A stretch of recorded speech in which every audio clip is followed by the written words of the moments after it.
Hi guys, welcome to I dream. నేను మీ Chanakya.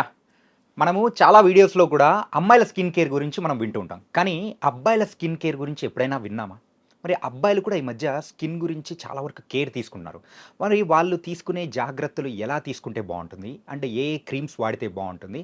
And వాళ్ళు తీసుకునే జాగ్రత్తల్లో కూడా ఏవి మంచివి? ఏవి చెడ్డవి? ఈ వీటన్నిటి గురించి మనకు ఒక పిక్చర్ క్లారిటీ ఇవ్వడానికి ఈరోజు మనతో పాటు కూడా ఉన్నారు డాక్టర్ రవలి ఎలమంచిలి గారు. నేయ డెర్మటాలజీ క్లినిక్ నుంచి వచ్చారు.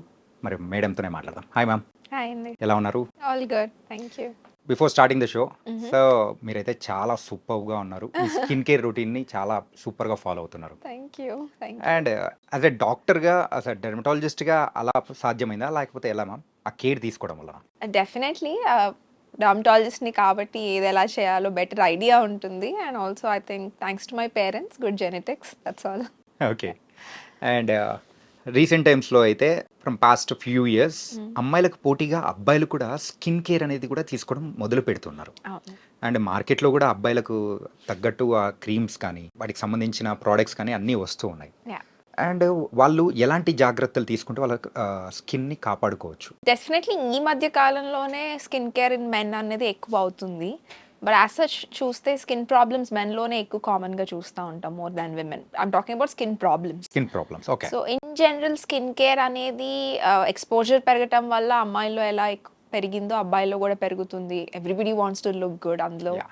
సో రొటీన్ అంటే అండి ఏమీ స్కిన్ ఇష్యూస్ లేని వాళ్ళు ఎప్పుడైనా ఒక కన్సిస్టెంట్‌గా సింపుల్ ఒక బేసిక్ నేను I have told this 100 times. హ్మ్.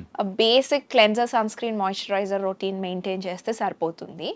బట్ తర్వాత age related skin ageing changes అవన్నీ ఉంటాయి కాబట్టి వాళ్ళ ఏజ్ బట్టి, వాళ్ళ కన్సర్న్స్ బట్టి దానికి రిలేటెడ్ స్కిన్ కేర్ తీసుకుంటే సరిపోతుంది. మెయిన్‌గా అయితే సో సన్ స్క్రీన్ ఒకటి రాసుకొని బయటికి వెళ్తే సరిపోతుందంట. యెస్. అంటే మాయిశ్చరైజర్ కూడా చాలా ఇంపార్టెంట్. స్కిన్‌కి హైడ్రేషన్ చాలా ఇంపార్టెంట్. హ్మ్. అందరూ అనుకుంటారు మెన్‌కి కొంచెం ఎక్కువ ఆయిల్ ప్రొడక్షన్ ఉంటది కాబట్టి మాకు మాయిశ్చరైజర్ అక్కర్లేదు అని అనుకుంటారు. Which is not true. Skin hydration చాలా ఇంపార్టెంట్. బట్ మీరు ఎలా చూస్ చేసుకోవాలి అంటే క్రీమ్ బేస్డ్ ప్రొడక్ట్స్ కాకుండా light gel based, water based మాయిశ్చరైజర్‌ని సెలెక్ట్ చేసుకుంటే కనుక సరిపోతుంది. But moisturiser, sunscreen and a basic cleanser to clean your face okay. should be enough. Yeah. So first అయితే మాయిశ్చరైజర్, లేటర్ సన్ స్క్రీన్, దాని తర్వాత what you said is Yes. Cleanser use చేస్తే Yes. సరిపోతుంటారు. Yes. And కొంతమందికి oily skin ఉంటుంది. అవును. ఆ oily skin అనేది సో ఆ టైప్ ఉన్న వాళ్ళు so A kind of products అనేది కూడా యూజ్ చేస్తే బెటర్ అంటారు? అబ్బాయిల్లో ఎక్కువగా మనం చూస్తూ ఉంటాం ఆయిల్ అవును. స్కిన్. అవును. అగైన్ ఆయిలీ స్కిన్ అంటే జస్ట్ ఆయిల్ ప్రొడక్షన్ ఎక్కువ ఉందా? పింపుల్స్ ఎక్కువ ఉన్నాయా? దానివల్ల పింపుల్స్ వస్తున్నాయా? పింపుల్ ప్రాబ్లమ్స్ ఉన్నాయా? ఇలాంటివి చూడాలి. ఆయిలీ స్కిన్ ఉన్న వాళ్ళలో డాండ్రఫ్ కూడా ఎక్కువ ఉంటది. ఎందుకంటే ఫేస్ మీద ఆయిల్ ఎక్కువ ఉంది కాబట్టి స్కాల్ప్‌లో కూడా ఆయిల్ ఎక్కువ యాహ్! ప్రొడ్యూస్ అవుద్ది. ఎక్కువ ఆయిల్ ప్రొడక్షన్ వల్ల dandruff is a known problem అన్నమాట. సో దాన్ని బట్టి వాళ్ళ కన్సర్న్స్ ఏంటి అన్న దాన్ని బట్టి ప్రొడక్ట్స్ చూస్ చేసుకోవాలి. ఇప్పుడు మార్కెట్‌లో అయితే అన్ని రకాల ఇన్ఫర్మేషన్ ఆల్రెడీ ఉంటుంది. డ్రై స్కిన్ టైప్‌కి ఈ ప్రోడక్ట్ అని, ఆయిలీ స్కిన్ టైప్‌కి ఈ ప్రోడక్ట్ అనేసి వాళ్ళు ఆల్రెడీ చెప్పేస్తున్నారనమాట. హ్మ్. సో, మీరు అందులో ఒక 2, 3 సెలెక్ట్ చేసుకొని మీకు సూట్ అవుతుంది అనుకున్నది మీరు సెలెక్ట్ చేసుకొని వాడి trial and error I would say. Okay. ఒక 2, 3 యూజ్ చేస్తే మీకు ఒకటి నచ్చుతది, ఒకటి నచ్చకపోవచ్చు. ఇంకా బెస్ట్ వే అంటే ఒక క్వాలిఫైడ్ డర్మటాలజిస్ట్‌ని కన్సల్ట్ అయితే వాళ్ళు అసెస్ చేసి మీకు బెస్ట్ ప్రోడక్ట్ ఏంటి అని సజెస్ట్ చేయగలుగుతారు. Either of the ways you can try. Basic skin care routine కోసం. అండ్ అమ్మాయిలంటే యూజువల్‌గా ఫేస్‌కి ఒక క్రీమ్ కానో, లేకపోతే యూజువల్‌గా ఫేస్ వాష్ కానీ అలా యూజ్ చేస్తారు. అవును. కానీ అబ్బాయిల విషయం వచ్చేటప్పటికి అలా ఉండదు. అవును. సో ఒక్క సోప్ తీసుకున్నామంటే సో అవును. హెయిర్ నుంచి టో వరకు సేమ్ ఒక సోప్‌తోనే కంప్లీట్ చేస్తూ ఉంటారు. యాహ్! సో అలా ఓన్లీ ఒక సోప్‌తోనే కంప్లీట్‌గా చేసేటప్పుడు ఏమన్నా ఫేస్‌కి కానీ ఇలా ప్రాబ్లమ్స్ వచ్చే అవకాశాలు ఏమన్నా ఉంటాయంటారా? అంటే ఎలాంటి సోప్ అన్న దాన్ని బట్టి ఉంటుందండి. ఇప్పుడు కొంచెం మాయిశ్చరైజింగ్ సోప్స్ ఉంటాయి. Very moisturising oil based soaps కానీ, ఎక్కువ మాయిశ్చరైజింగ్ ఫ్యాక్టర్స్ ఉన్న సోప్స్ ఉంటాయి. అవైతే మోస్ట్‌లీ పర్లేదు. You can pull it off. కానీ చాలా డ్రై అయిపోయే సోప్స్, స్కిన్ బాగా డ్రై అయ్యే సోప్స్ ఏవైతే ఉంటాయో అది ఫేస్‌కి వాడటం వల్ల ఫేస్ మీద డ్రైనెస్ పెరిగిపోతుంది. యంగ్ ఏజ్‌లో స్కిన్ చాలా టాలరేట్ చేయగలదు కాబట్టి ఒక 20స్, 25 వచ్చే వరకు ఏది వాడినా మన skin will accept it. Okay. After 25 the real problem start అన్నమాట. సో హ్మ్. అప్పుడు యూ విల్ రియలైజ్ ఓకే నా స్కిన్‌కి ఏదో చెయ్యాలి, ఏదో కరెక్ట్‌గా చేయట్లేదు అన్న రియలైజేషన్ ఒక ఏజ్ తర్వాతే వస్తుందన్నమాట. ఓకే. అండ్ ఇందాక మనం మాట్లాడుకున్నప్పుడు మీరు చెప్పారు సన్ స్క్రీన్ అంటే యూజ్ చేయాలి ఖచ్చితంగా అని చెప్పేసి.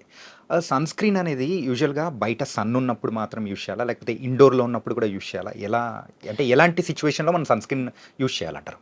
సన్ స్క్రీన్ అంటే అండి చాలామంది అనుకుంటారు డైరెక్ట్ సన్ ఎక్స్‌పోజర్ ఎండ మనం మీద పడితేనే అని అనుకుంటారు. సింపుల్‌గా చెప్పాలి అంటే sun protection is needed when you are exposed to natural light than to the sun.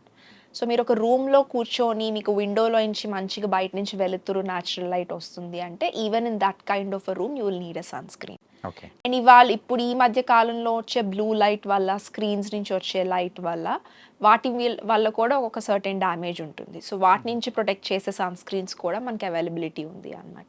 Work ఎలా ఉంటుంది, మీ డైలీ ఎక్స్పోజర్ ఎలా ఉంటుంది, మీరు మోర్ ఆఫ్ ఇండోర్స్ ఉంటారా, అవుట్డోర్స్ ఉంటారా, సో ఈ ఫ్యాక్టర్స్ బట్టి మీరు సన్ స్క్రీన్ చూస్ చేసుకొని మీరు అన్నట్టు వాడటం అయితే ఒక అప్లికేషన్ అందరూ వాడాలి బేసిక్ ప్రొటెక్షన్ కోసం. దాన్ని ఎవ్రీ 3 అవర్స్ రీఅప్లై చేయాలి అంటాం కదా, అది మీరు you can decide based on your exposure. మీరు ఇండోర్ పర్సనా, అవుట్డోర్ ఎక్కువ ఉంటారా, మీ వర్క్ షెడ్యూల్ ఎలా ఉంటుంది అన్న దాన్ని బట్టి. సో దాన్ని కేటగరైజ్ చేసుకొని దానికి తగ్గట్టు మనం యూజ్ చేయాలంటారా? That was nice ma'am. And so present అయితే ఇప్పుడు మార్కెట్లో కొత్తగా రీసెంట్గా సోషల్ మీడియా ఎప్పుడైతే ఎక్కువైందో ఆ తర్వాత నుంచి స్కిన్ వైట్నింగ్ అవ్వడం కోసము గ్లైకోసిక్ యాసిడ్ అని చెప్పేసి గ్లైకో 6%, 12% అని ఇలా బయట మనం ఎక్కువగా వింటున్నాము. సో అది వాడడం వల్ల నిజంగా మనం వైట్ అవుతామంటారా? మీరు చెప్పే glycolic acid is excellent skin lightening pigmentation మీద పనిచేసే ఇంగ్రీడియంట్ అండి. ఓకే. అది ఇన్ జనరల్ డర్మటాలజిస్ట్ మా క్లినికల్ ప్రాక్టీస్లో చాలా యూజ్ చేస్తాము. కానీ మీ ఒరిజినల్ మీకంటూ ఒక పిగ్మెంటేషన్ ఆర్ డిస్కలరేషన్ ప్రాబ్లం లేకుండా మీ ఒరిజినల్ స్కిన్ కలర్ మీద రాసుకోవటంతో మీరు ఇంకా ఫేర్ అవుతారు, ఇంకా లైట్ అవుతారు అంటే అలా వర్క్ అవ్వదు అది. ఓకే. బట్ మీకు ఏదో ట్యాన్ ఉంది, హాలిడేకి వెళ్ళొచ్చారు, ట్యాన్ అయ్యారు, ఏదో దెబ్బ తగిలింది, అక్కడ ఒక మచ్చ పడింది, ఇట్లా ఒక పిగ్మెంటేషన్ ప్రాబ్లం ఉంది అంటే దాన్ని ట్రీట్ చేయడానికి హెల్ప్ అవుతుంది.